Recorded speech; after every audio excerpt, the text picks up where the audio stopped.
অহাকালি লণ্ডনৰ মিউজিয়ামৰ লগত আমাৰ আলোচনা আছে JSW গ্ৰুপ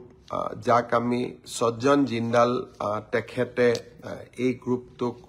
ওনাৰশিপ কৰে তেখেতৰ মাক অসমৰ আছিলে তেখেত বৰ্তমান হাৰিয়ানাৰ বিধায়িকা তেওঁলোকে আগভাগ লৈছিলে যে লণ্ডন মিউজিয়ামৰ লগত অসম চৰকাৰক প্ৰত্যক্ষ সম্পৰ্ক কৰোৱাই দিয়া আৰু তেওঁলোকে দায়িত্ব লৈছে যে লণ্ডনৰ মিউজিয়ামে বিচৰা ধৰণে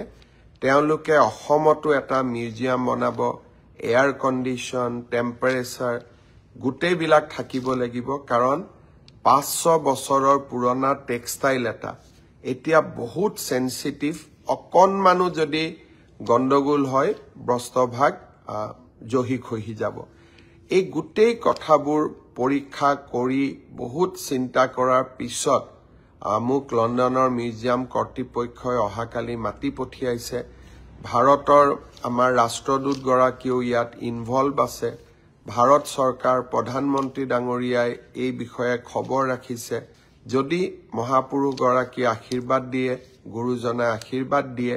অহাকালি হয়তো আমি এখন লণ্ডন মিউজিয়ামৰ লগত বুজাবুজিৰ চুক্তি স্বাক্ষৰ কৰিম যে 2027 চনত আমি বৃন্দাবনী বস্ত্ৰভাগ অসমলৈ আনিম